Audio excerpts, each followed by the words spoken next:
সংগৃহীত একটি কবিতা, জীবন নদী। জীবনের অর্ধেক পথ পেরিয়ে এখন আমরা প্রায় সবাই পূর্ব আর উত্তর পুরুষের মাঝখানে এসে দাঁড়িয়েছি সেতুবন্ধ হয়ে। এখন আমরা উল্লাসে ফেটে পড়া কিশোর কিশোরী বা তরুণ তরুণী নই, হতাশায় নুয়ে পড়া বৃদ্ধ বা বৃদ্ধাও নই। মনের ঝাঁপিয়ে উতলানো স্মৃতি আর অভিজ্ঞতা আমাদের স্থিতধী করেছে। বিরাট দুঃখ আজকাল আর আমাদের ভাঙতে পারে না। বাঁধ ভাঙা উচ্ছ্বাসও ভাসিয়ে নিতে পারে না।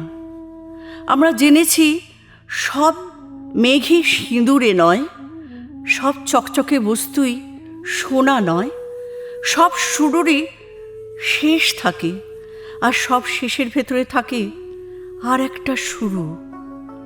আমরা কেউ কাউকে হিংসে করি না এখন, কেউ কারোর প্রতিদ্বন্দ্বীও নই।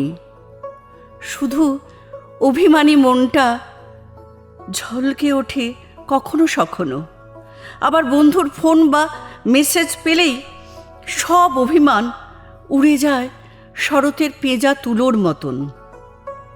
মাঝে মাঝে আমরা এক জায়গায় মিলি শুধু মেলার আনন্দে।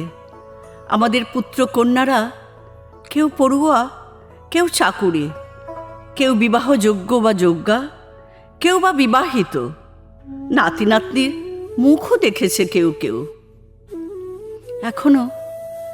এখনো আমরা সন্তানকে ভুবন গ্রামের পথ চেনাই অভিজ্ঞতার আলো দিয়ে, যা একদিন আমাদের মা বাবারা করেছেন। এত সবের মধ্যেও মনের মধ্যে নেচে চলে ছন্দময় একটা ইচ্ছে নদী। সে কি অপূর্ণ কোনো স্বপ্ন, পরিণতি না পাওয়া প্রেম, নাকি লিখতে না পারা কবিতা? জানা নেই, তা জানা নেই।